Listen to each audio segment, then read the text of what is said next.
For today's cup of coffee, we're going to have part 2 of the revisit of mad scientists. And, yeah, more man's inhumanity to man. You evil, vile, disgusting creatures. Well, as if part 1 wasn't enough. Yeah. And these are lengthy. But there's a long history of evil. Two-headed babies. Evil. Stitched together.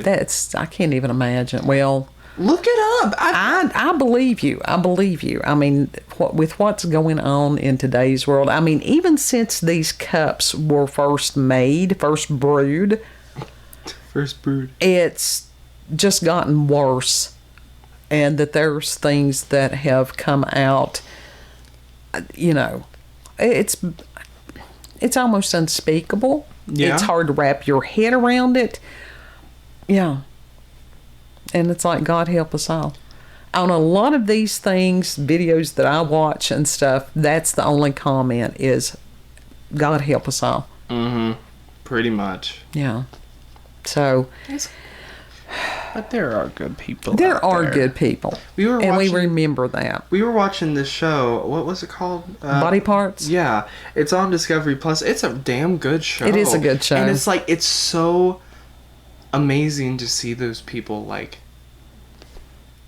have that joy again of, like, the dude with the nose. Well, the basis of the show is that people are disfigured either by disease or accident or...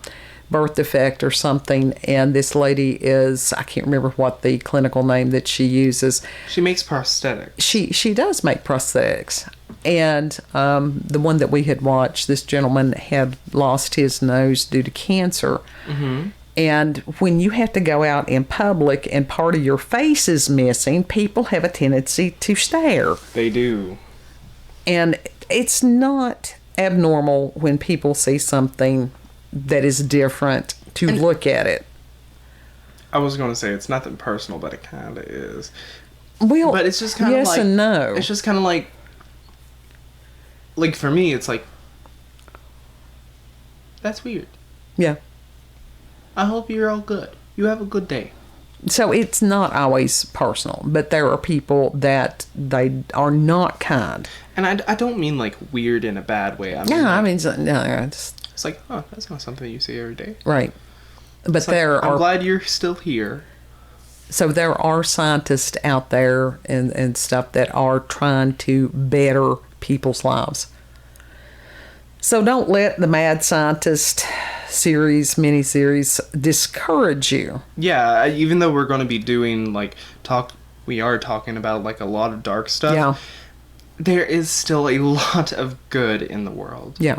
So just keep that in mind as you watch this. Mm-hmm. Hope y'all enjoy it.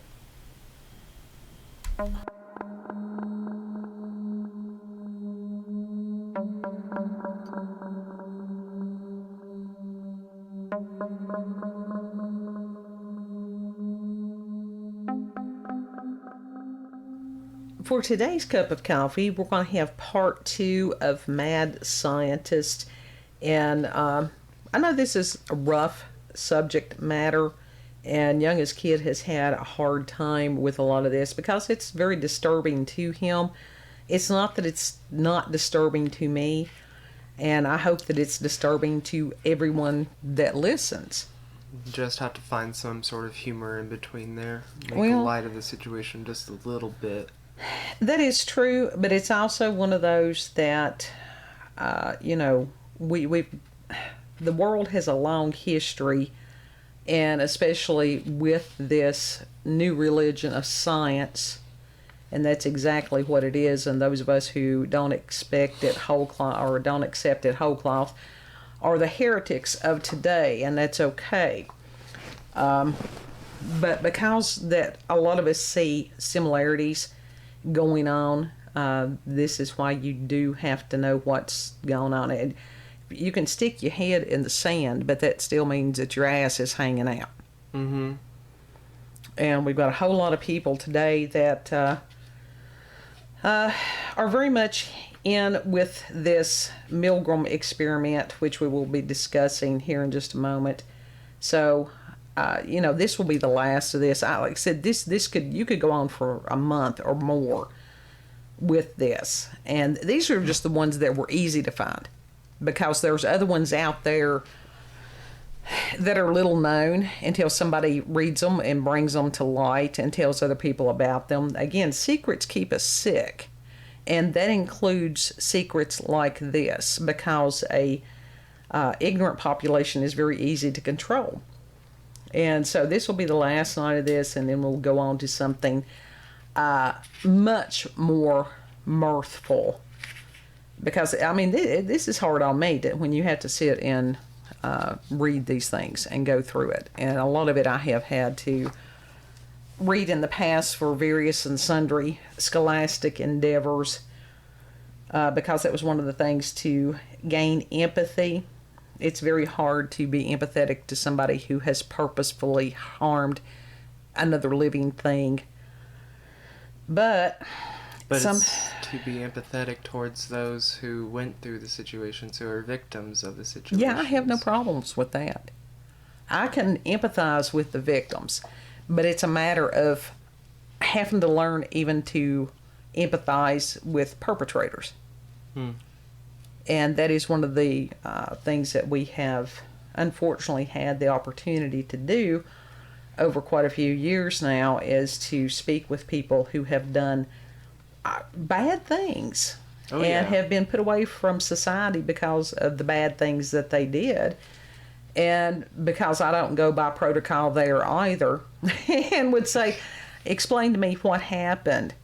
And, it wasn't in a judgmental manner, and people will a lot of times respond and that they would explain what happened in their situation. And a lot of this involved people that had murdered people. And, there's reasons why anybody does anything. Right. That doesn't mean that people can run amok in society. That's different. And when somebody's incarcerated, they were usually a totally different human being than they are on the street, unfortunately. That is very true. We have experience with that. Absolutely. And a lot of these people do have undiagnosed mental health disorders. That's one of the reasons that we have the addiction epidemic that we do right now, is because my school of thought, and that is the same as many others, is that these people are trying to self-medicate. And until the underlying psychological problem, which usually deals with some kind of abuse, until that is dealt with, you're always going to have the craving to do whatever it is that alleviated the pain.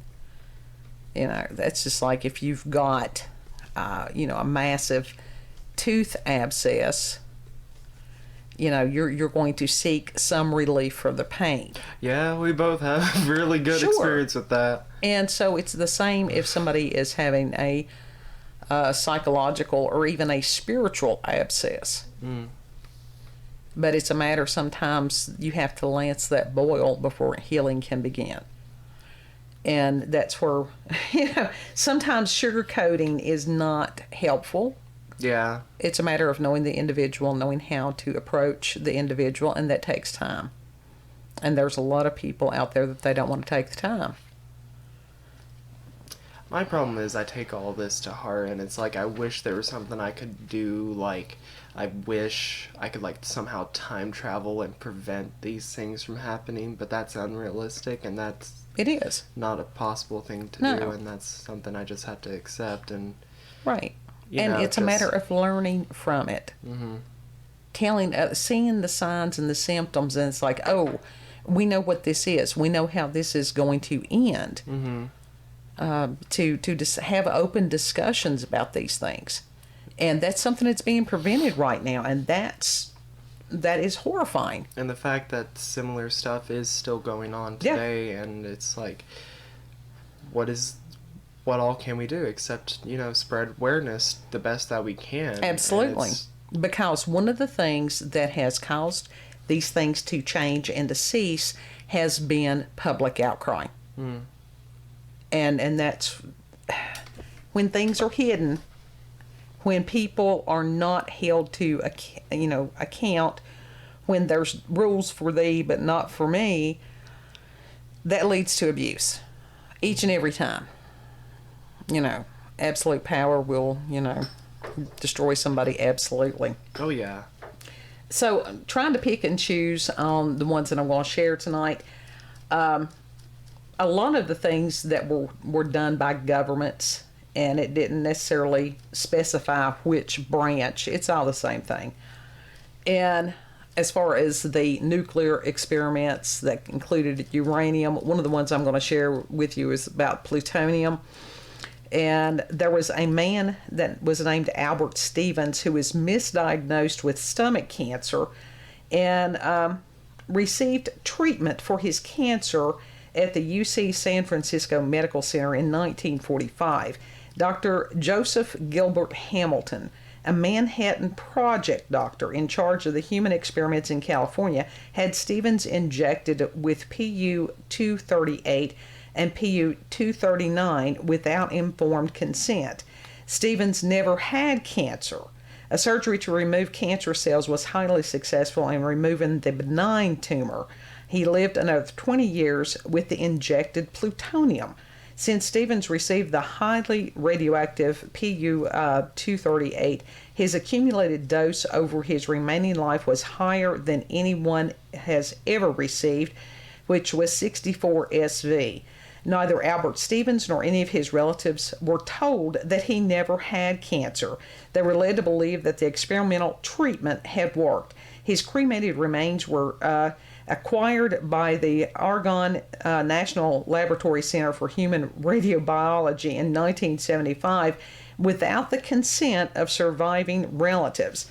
Some of the ashes were transferred to the National Human Radiobiology Tissue Repository at Washington State University, which keeps the remains of people who died with radioisotopes in their body. Yeah. That's insane.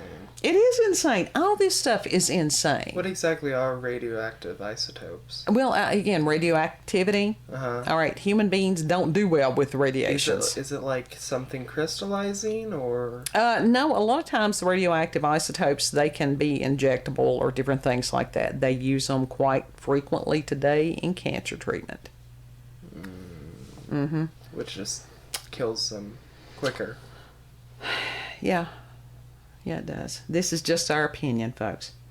Other experiments with radioactive materials. Immediately after World War II, researchers at Vanderbilt University gave 829 pregnant mothers in Tennessee what they were told were vitamin drinks that would improve the health of their babies. The mixtures contained radioactive iron, and researchers were determining how fast the radioisotope crossed into the placenta. 4 of the women's babies died from cancers as a result of the experiments, and the women experienced rashes, bruises, anemia, hair and tooth loss, and cancer.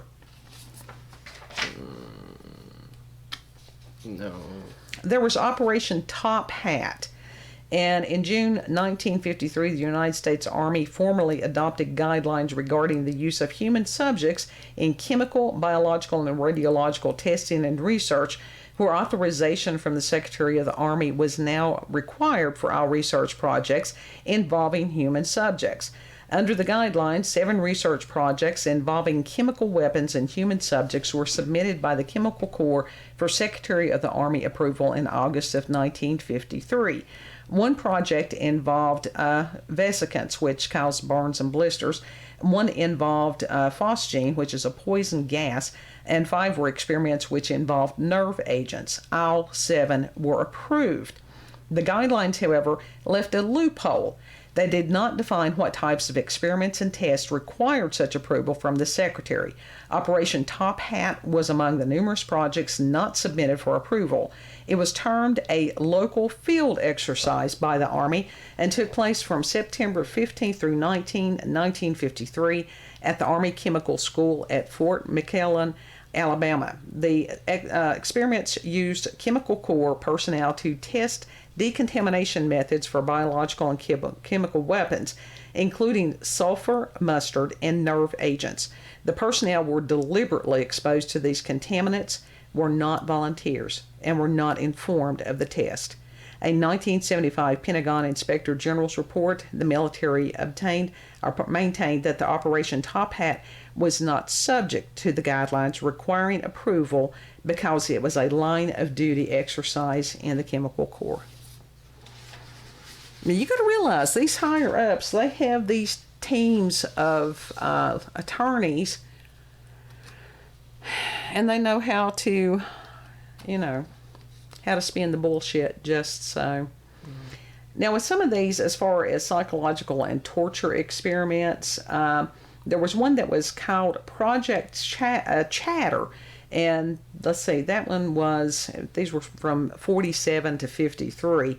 And this was where the U.S. Navy began identifying and testing truth serums. There was another one that the CIA did in 1950 called Project Bluebird, which was later named Project Artichoke. So I guess if anything is named a project, you know it's going to be some kind of fuckery. Oh, yeah, definitely. And Bluebird was supposed to develop the means to control individuals through special interrogation techniques. And these are ways to prevent the extraction of information from CIA agents and offensive uses of unconventional techniques such as hypnosis and drugs. The purpose of the project was outlined in a memo dated January 1952 that stated, quote, "Can we get control of an individual to the point where he will do our bidding against his will and even against fundamental laws of nature, such as self-preservation," end quote. The project studied the use of hypnosis, forced morphine addiction, and subsequent forced withdrawal, and the use of other chemicals, among other methods, to produce amnesia and other vulnerable states in subjects. Project Bluebird researchers experimented with a wide variety of psychoactive substances, including LSD, heroin, marijuana, cocaine, PCP, mescaline, and ether. Project Bluebird researchers dosed over 7,000 U.S. military personnel with LSD without their knowledge or consent at the Edgewood Arsenal in Maryland. Years after these experiments, more than 1,000 of these soldiers suffered from several illnesses, including depression and epilepsy. Many of them attempted suicide. And we have to wonder today, we've got, I think the statistic says that there's 22 former military, veterans that commit suicide a day. Mm-hmm. And this is something I've always wondered. Did they inject these people or, expose them to something? It's very possible. And because if these people are dead, they don't have to pay government benefits to them. That's true. So, where Dad was, did not have to go to Vietnam, but where he went through the VA and stuff, that was one of the things they kept asking him over and over, were you exposed to Agent Orange? And that was something that they used as a deforestation thing when they were in Vietnam. Yeah. And that it truly screwed those guys up horribly. Was he exposed to it? Not that he knew of, but now, even as far as being on, who knows? Who knows? Within these, that they have experimented on these people as far as that they volunteered to serve this country, to protect this country, and the powers that be have always looked at these people as being expendable. No, they look at the population. They look at the population as being expendable. More so now than ever before. Okay, in 1952, professional tennis player Harold, I've always had trouble with that name, Harold Blower died when he was injected with a fatal dose of mescaline. And that was, mescaline derivative, at the New York State Psychiatric Institute of Columbia University. The United States Department of Defense, which sponsored the injection, worked in collusion with the Department of Justice and the New York State Attorney General to conceal evidence of its involvement in the experiment for 23 years. Then we have MK Ultra. Yeah. The most popular of them all. Yeah. And poor little Ted Kaczynski. That he was, he probably had, oh my goodness, what am I thinking of? The form of autism. Asperger's? Asperger's. Because he was brilliant. And that he was enrolled, I can't remember if it was Harvard or where it was, when he was still a teenager. I think it was Harvard. And that he was, he was subjected to the MK Ultra.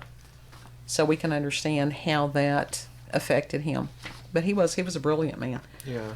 In 1953, the CIA placed several of its interrogation and mind control programs under the direction of a single program known by the code name MK Ultra, after CIA Director Allen Dulles complained about not having enough, quote, human guinea pigs to try these extraordinary techniques, end quote. The MK Ultra project was under the direct command of Dr. Sidney Gottlieb of the Technical Services Division. The project received over $25 million. Now, this was in 1953. So 25 million then was probably about like 25 billion today, and involved hundreds of experiments on human subjects at 80 different institutions. In a memo describing the purpose of one MK Ultra program, subprogram, Richard Helms said, "We intend to investigate the development of a chemical material which causes a reversible, non-toxic, aberrant mental state, the specific nature of which can be reasonably well predicted for each individual. This material could potentially aid in discrediting individuals, eliciting information, and implanting suggestions and other forms of mental control." These are psyops. Yeah. Yeah. We've done a lot of research about psyops. Absolutely, we have. We're living through them. In 1954, the CIA's project QK Hilltop was created to study Chinese brainwashing techniques. And under the direction of Dr. Harold Wolf, he requested that the CIA provide him any information they could find regarding threats, coercion, imprisonment, deprivation, humiliation, torture, brainwashing, black psychiatry, hypnosis, or any combination of these with or without chemical agents. So they wanted the Chinese techniques. They've been at it longer. Wow, that's fucked up. It's all fucked up. Then we have George Hunter White, who oversaw drug experiments for the CIA as part of Operation Midnight Climax, another of MK Ultra sub-projects. And there was a web of CIA-run safe houses in San Francisco, Marin, and New York, which were established to study the effects of LSD on unconsenting individuals. Prostitutes on the CIA payroll were instructed to lure clients back to the safe houses, where they were then applied with a wide range of substances, including LSD, and monitored behind one-way glass. Several significant operational techniques were developed in this theater, including extensive research into sexual blackmail, surveillance technology, and the possible use of mind-altering drugs in field operations. No. So, yeah, sounds like I don't like that. That sounds like somebody got Epstein on that one. Anyhow, Dr. Robert Heath of Tulane University performed experiments on 42 patients with schizophrenia and prisoners in the Louisiana State Penitentiary. The experiments were funded by the U.S. Army. In the studies, he dosed them with LSD and another drug that induced catalepsy, and implanted electrodes into the septal area of the brain to stimulate it and take EEG readings. Because when you've got somebody labeled as mentally ill and or prisoner, which are usually a lot of times the same people, these are throwaway people. Yeah. There are no throwaway people. Yeah, I was just about to say that. Nobody's throwaway. No, they're not. Then people. Yeah, well, you've got cruel people. You've got evil. And this stuff is more evil than any kind of, some of these people that wants to be bitching about Halloween, they need to read some of this stuff real. Let them look at true evil versus a pumpkin on somebody's porch, And some spooky decorations. Right. So, anyhow, in 1961, in response to the Nuremberg trials, the Yale psychologist Stanley Milgram Now, this is one of my favorites. I do not think this was cruel. Not at all. They're saying that it was mad scientist. I'm not. I'm saying that this one had a lot of validity. Stanley Milgram performed his obedience to authority study, and also known as the Milgram experiment. That's what I've always known it as. To determine if it was possible the Nazi genocide could have resulted from millions of people who were just following orders. The Milgram experiment raised questions about the ethics of scientific experimentation because of the extreme emotional stress suffered by the participants, who were told as part of the experiment to apply electric shocks to test subjects who were actors and did not really receive the electric shocks. Now, I'm going to fill in the gaps on this because he never, in the Milgram experiment, you had somebody that came in with a clipboard and a lab coat. That was it. Yeah. They didn't say who they were, nothing like that. They just said, hey, this is what you're going to do. And they just stood there with the clipboard and stuff. And if somebody had a question as far as administering the shocks, they would just nod at them or say, go ahead. These people were free to leave at any time. They were free to stand up, look at the guy in the lab coat and go, fuck you, and go out. Now, the people that went ahead with this, they could not deal with what they did. They were not pressured to do it. They were encouraged to do it. So that excuse, I was just following orders, does not, it's still personal responsibility and accountability. Yeah, did any of them ever stand up and Absolutely. be like, no? They did. No, there were those that did stand up and they're like, I'm not doing it. But they were so few.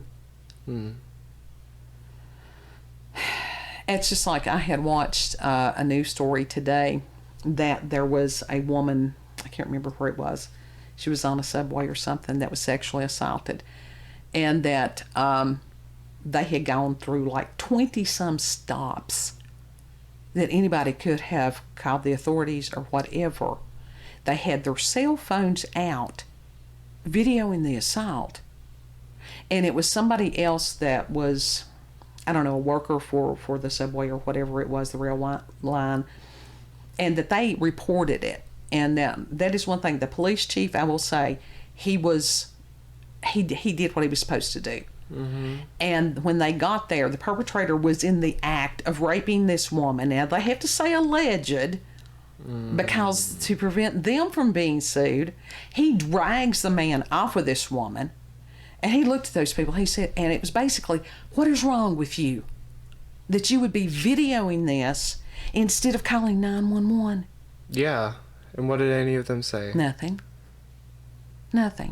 There was another experiment and something else as I was researching this, and that what they did, and it was sort of an offshoot of what Milgram did, they had these college kids that were going to some kind of a lecture or something like that was on being a good Samaritan. And in the pathway of them getting to this building, it was a crisis actor that needed help or whatever. Over 50% ignored this individual, walked around them. This is why, be the change you want to see in the world. You know? Most people do not want to get involved. See nothing, say. That's called the sin of omission. Yeah. Because if you see something wrong like that and you don't do anything to stop it, you're guilty. Absolutely. That's the same as aiding and abetting. Yeah. Now, this is one of my favorites also. It's questionable. I don't think it goes into mad scientist, and this is the Stanford prison experiment. Yeah. It's one of my favorites because it is. Now, Zimbardo, did he cross a line? I'd say he probably crossed several lines. Oh, yeah. But he admitted what happened with him, too, because he's human. And in 1971, you had Stanford University psychologist Philip Zimbardo. He conducted the Stanford prison experiment in which 24 male students were randomly assigned roles of prisoners and guards in a mock prison situated in the basement of a Stanford psychology building. The participants adapted to their roles beyond Zimbardo's expectations, with prison guards exhibiting authoritarian status and psychologically abusing the prisoners who were passive in their acceptance of the abuse. The experiment was largely controversial, with criticisms aimed toward the lack of scientific principles and a control group, and for ethical concerns regarding Zimbardo's lack of intervention in the prisoner abuse. Because he got caught up in it too. Yeah. Because he was supposed to be the warden. And this experiment was supposed to go on for like 2 weeks. Mm-hmm. They had to pull it in a matter of days. We've got this going on around us daily. We got it going on in modern prisons Oh, and we've jails. got it going on out in the streets. That's true. As We far got it as- going on in businesses as well. Look at the Loudoun County, how they have handled this with the school board meetings lately. Mm-hmm. Oh, there have been many accounts of people for years, decades, Mm-hmm. of school basically being like prison for kids. Right. But as far as some people have, you give them a little bit of power, they don't know what to do with it. They think that it's because that they've got whatever it is, authority, because they've got a name placard, or because that they've got a badge, or whatever it is, that it's their right to abuse others. Mm-hmm. And that goes not just within the corrections industry, the law enforcement industry. It goes on in the medical industry, anything like that. Right. It can go on in a work environment. Yeah. Yeah. And as far as people falling into the trap of being the victims, Mm-hmm. we're seeing that too. So it's most interesting. Now, some of these are the next couple, before I end with the worst one. Head transplants. See, that one's not. I don't think this one's going to be as horrible for me because that stuff fascinates me. But, Well, yeah, but it's still horrible. I mean, it's yeah, in reality, horrible. but the thought of it is like, yeah, he stuck a head on another person. And then I actually did find it is a submitted, I think it was peer reviewed, it was a research paper was what it was, about current attempts at head transplants. Mm-hmm. And I think it was written in 2019. Yeah. So I will include that link. It's not like they just stopped. I mean, that's becoming like an actual thing for those people who are paralyzed, to get like a cadaver body or something, and Well, I can see or a that. person who wanted a assisted suicide or whatever, for those people who cannot use their body. Well, I can see the point in that. Mm-hmm. But as far as these people that they want to live forever, Mm-hmm. that's what I always fear that people are going to use it for the worst possible purposes rather than the best. Well, for those cases, I choose to believe that they're doing it for the people who honestly Right. are paralyzed. And Well, now cannot I'm use. glad. See, that's why I wanted you here. It gives me a different spin on it, Mm-hmm. so that I can see how that would have validity. A head transplant is an experimental surgical operation involving the grafting of one organism's head onto the body of another. In many experiments, the recipient's head has not been removed, but the other one's has been. So they got two heads. Is that what it is? Yes. And some of them. Almost like the conjoined twins. There are actually Okay. theories of people attempting to do that in ye old times Yep. for freak shows and such. Experimentation in animals began in the early 1900s, and then as of 2021, no lasting success has been achieved. Alexis Carrel was a French surgeon who had developed improved surgical methods to connect blood vessels in the context of organ transplantation. In 1908, he collaborated with the American Charles Claude Guthrie to attempt to graft the head of one dog on an intact second dog. The grafted head showed some reflexes early on but deteriorated quickly, and the animal was killed after a few hours. Carl's work on organ transplantation later earned a Nobel Prize. Guthrie was probably excluded because of this controversial work on head transplantation. Well, yeah. I guess that'd be a label that would kind of follow you. In 1954, this was the one that we were familiar of. Vladimir, dear God help me, Dimitrov, a Soviet surgeon who had done important work to improve coronary bypass surgery, performed an experiment in which he grafted a dog's head and upper body, including the front legs, onto another dog. Mm-hmm. And they have video footage of that, and it's... Yeah, they have video footage of just the dog head on a table, and that's it, with a lot of tubes going up into it. Oh, they had some where you could see more of it than that. I found that. And the effort was focused on how to provide blood supply to the donor head and upper body, and not on grafting the nervous systems. The dogs generally survived a few days. One survived 29 days. The grafted body parts were able to move and react to stimulus. The animals died due to transplant rejection. Yeah. Then in 1965, Robert J. White did a series of experiments in which he attempted to graft only the vascular system of isolated dog brains onto existing dogs. In 1970, he did 4 experiments in which he cut the head off of a monkey and connected the blood vessels of another monkey head to it. He did not attempt to connect the nervous systems. White used deep hypothermia to protect the brains during the times when they were cut off from blood during the procedure. And the recipient bodies had to be kept alive with mechanical ventilation and drugs to stimulate the heart. Mm-hmm. Now, I'm sorry, but I cannot imagine going into a lab and this monkey body. I mean, I would be horrified, but I would also be like, that's fascinating. So, But grotesque. The grafted heads were able to function. The eyes tracked moving objects, and it could chew and swallow. Mm-hmm. These experiments were reported and criticized in the media and were considered barbaric by animal rights activists. There were few animal experiments on head transplantation for many years after this. Guess what? They're back. Yeah. I think it's perfectly ethical to do so if it was a dog that died, let's say, of natural causes, or got hit by a car, or any other animal that got hit by a car or whatever. Well, if it's already damaged, they're not going to use it. Yeah. No. So it's not... I think that's an ethical way to do it, though. These people have no ethics, honey. And they do it in the name of science. For real. In 2012, Xiaoxing Ren published work in which he grafted the head of a mouse onto another mouse's body.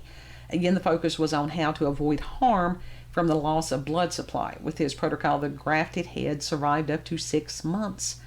In 2013, Sergio Canavero published a protocol he said would make human head transplantation possible. Then, in 2015, Wren again published work in which he cut off the heads of mice but left the brain stem in place, and then connected the vasculature of the donor head to the recipient body. This work was an effort to address whether it was possible to keep the body of the recipient animal alive without life support. In 2016, Wren and Canavero published a review of attempted as well as possible neuroprotection strategies that they said should be researched for potential use in head transplantation procedure. So they're still working on it. And that was, like I said, that was one of the research papers that I will include in the description link. Well, see, I don't see a huge problem with this one if it is used for the right purposes. Like, for example, the face transplants, those were very taboo for a long time.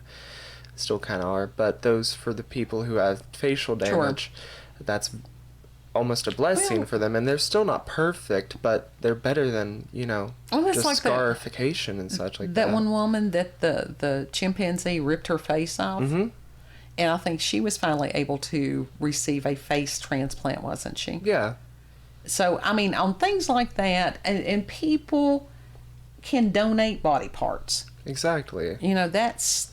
People can that's donate, a choice. I get that. Donate organs, donate body parts. And it's not that, like I said, a lot of this is Frankenstein-esque, very much so. But now, at least these are bizarre, but I do understand that they could have validity. This next one, I don't know. I think some of these people need to have done to them what they did to others. We're going to talk about the lobotomy. Oh, no, that was just pure cruelty. There are different forms of lobotomies. I didn't even go into the electroconvulsive therapy, which is shock treatment. I've seen footage of that, and it has scarred me. It has literally traumatized me, and I don't. Well, the fact that was actually a legitimate it's still a thing. form of therapy. It is still a thing, and but it is grotesque to me. It's been done. It's in a totally different way. I have never seen this done. I have seen the equipment that is used to do this. What it is in today's world, and this is for people who have severe, that they've tried every other form of treatment as far as depression and certain other psychiatric conditions, it produces a very mild seizure. Mm-hmm. Whereas the earlier ones, it wiped people's memories. Yeah. But today it doesn't do that. The seizure can last just a few seconds. So it's slightly more ethical than previous. Oh, yeah. And at least the people, they are told, what can happen. As in the past, they just jerked these people up and they, fried their brains. We actually had a relative that early on that they had used shock treatment on we her. We did? Who? Mm-hmm. It was, you'll have to ask Mom. But it was back there, not been that long. How far back? Like 40s? Probably around my grandmother's. It was during, her age group. And so, but that person had some depressive issues, and they had put her in a state hospital, and they had done the shock treatment on her. And any time that anybody said anything about the hospital, she would just cry hysterically. Rightfully so. Oh, yeah. It's like, would you want to go? It's like, yes, I want to go be tortured again. No. Absolutely not. But like I said, that is one therapy that they still use. It is very rare. They have modified it greatly. Now, with the lobotomies. Do they still do lobotomies? I don't think so. I think they outlawed that, didn't they? I would hope so. Anyhow, there was a type of, and it's prefrontal lobotomy, and this is, the forehead area. This is where your frontal lobes and prefrontal lobes are. And so Freeman Watts, at one point they had developed a technique, but it required drilling holes in the skull, so it's actually like a surgery type thing. Sort of like, is it trephination? Was that where they used to drill holes? I think so. That was an ancient thing to let the evil spirits out. Yeah, I wondered about that. Out. And also give the brain some breathing air or room. whatever. Yeah.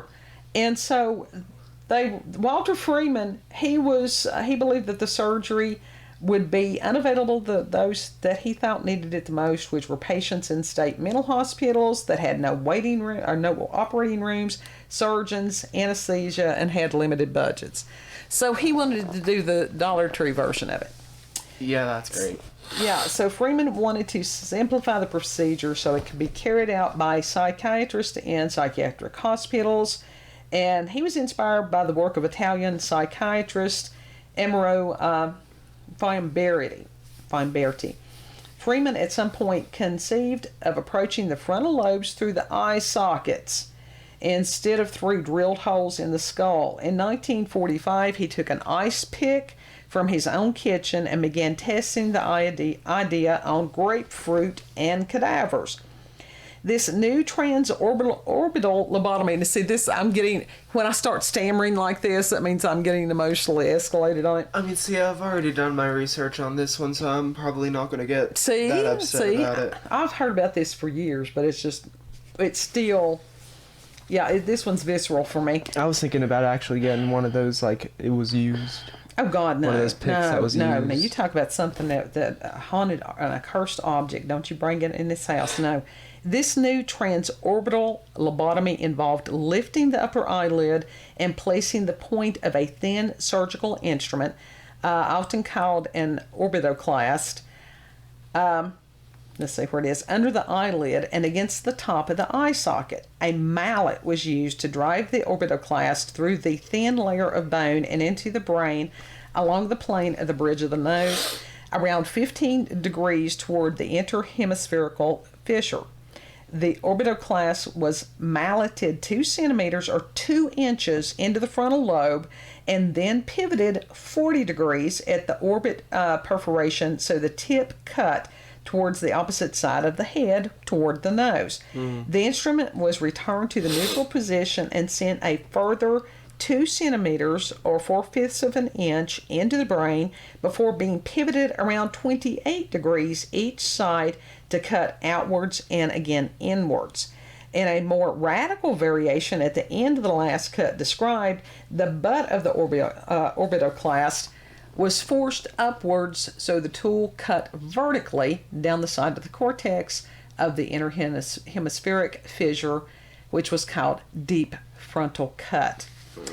All cuts were designed to transect the white fibrous matter connecting the cortical tissue of the prefrontal cortex to the thalamus.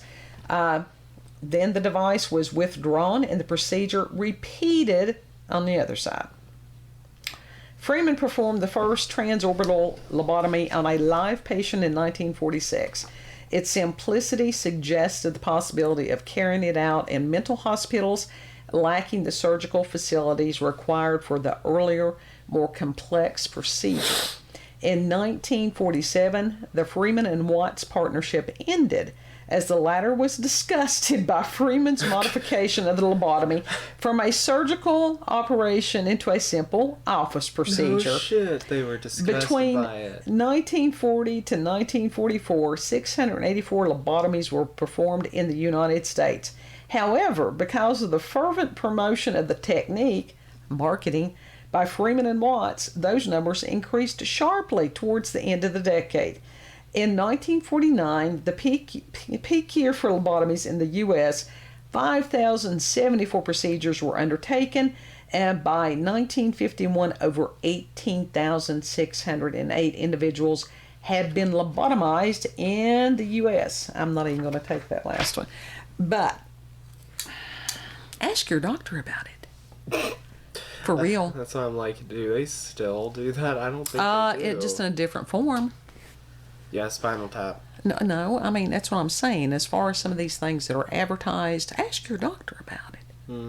And the doctor knows just as much as the people that are marketing it and what they're willing to say and what they're not willing to say. You know, it shocked some people that live in, like, England or whatever, that our country actually, like, advertises certain medications and such. Yeah. It's like they've never seen it there before. Right. But also they can go into a pharmacy over there.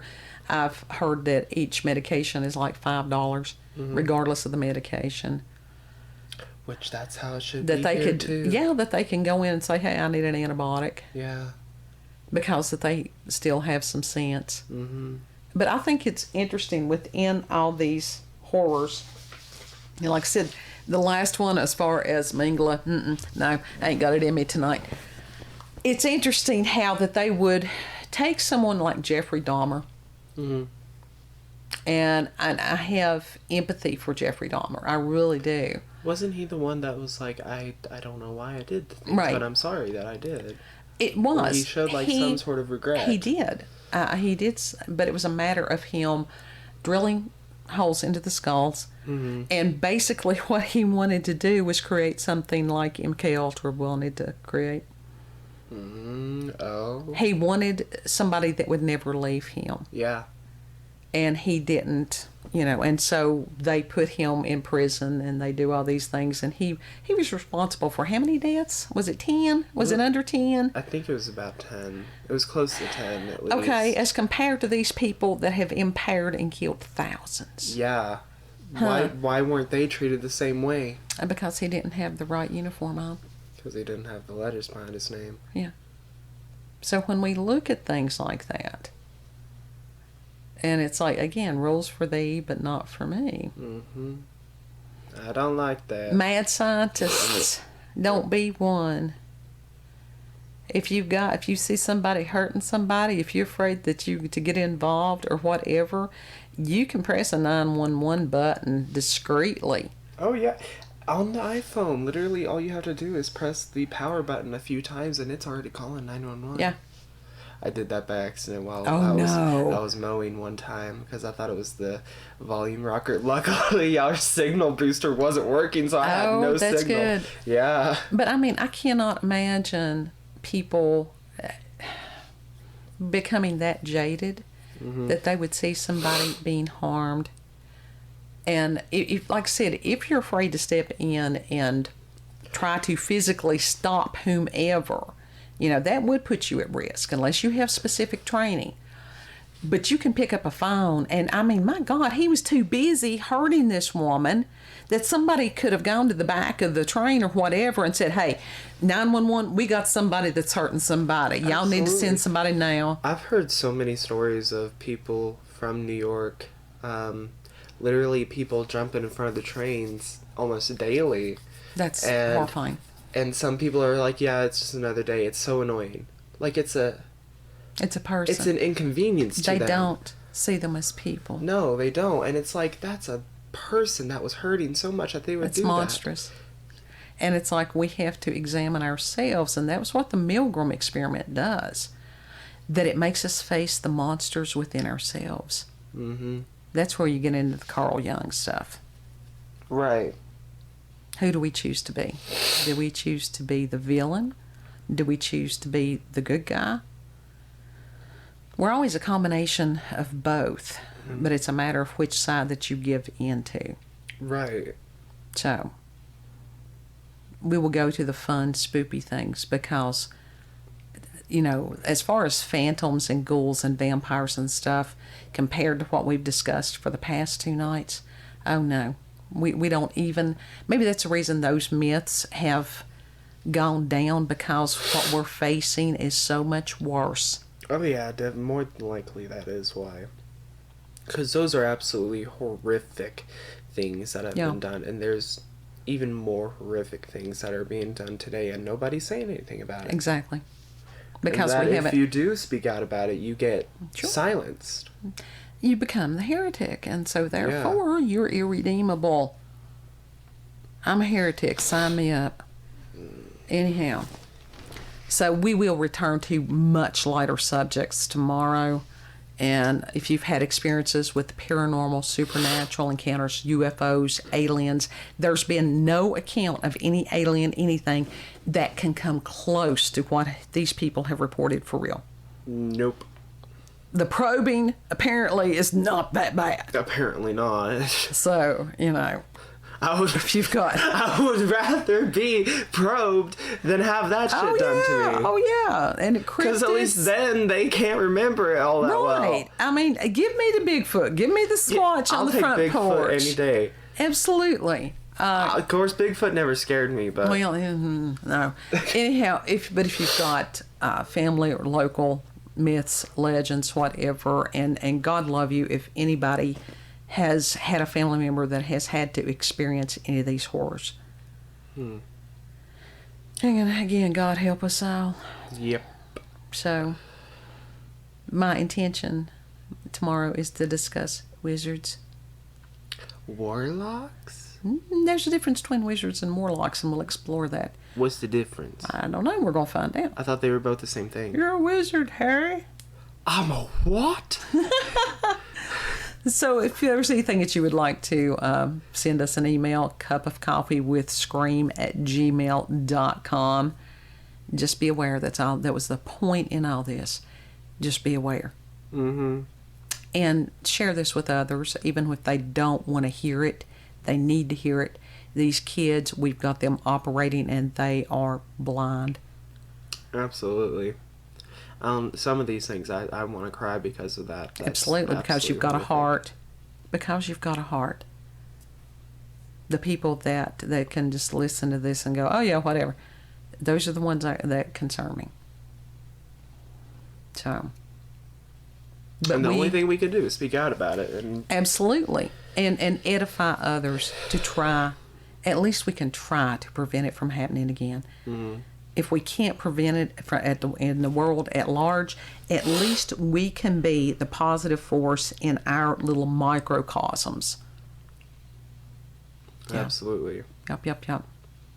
Know that you all are very loved. Thank you for spending the time to listen to us, to share coffee with us. Like I said, these are hardcore. These are not the fun spoopies, but they're necessary. So anyhow, you all have a beautiful, blessed day. We can walk down the road if we want to. We can eat a bag of potato chips if we want to. We can go outside and look at the sunshine. There's a whole lot of people that can't right now. Pray for those people. Absolutely. So anyhow, we'll see you on the next cup. Bye. Subscribe.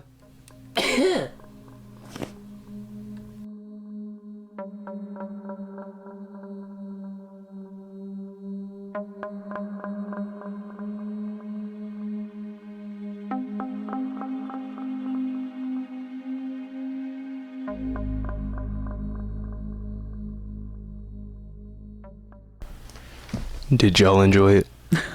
Did y'all enjoy the revisiting? Well, It's interesting, isn't it? it's horrifying. A Yeah. lot of the stuff, it is truly horrifying. So, and then we do know it was heavy. And that was the reason there for a while, doing the more light and fluffy and the cryptids and occasionally the mermaids and stuff, because after Mermaids don't wear synthetic wigs. No, and so hard fronts. there for quite a while, several months, I researched some of these really dark things, and it was taking a toll on me. And so I had to back off of that for my own mental health, because when you go down those rabbit holes all the time, it's easy to get black pilled. That's why you touch grass. You eat a lovely soup. I like the soups. I do. I like to walk barefoot, And people, because people are sort of like, well, you used to do these intense things. Yeah. Yeah. And it's like life happens and people... Shit grinds on you. It does. But it wears you down. when you've got other stuff going on in your world, and everybody that is a creator has something going on in their world, and everybody's like, they want that consistency. I get that. I'm sorry, for me with the dark subjects like this, It was wearing on you it's too. like taking one grit and rubbing it against me. Right. It's like it takes huge chunks out of my like soul. Joy and stuff Yeah. like that. So that was another reason we had to back off it. It's not like we have totally given up on these subjects, but it was...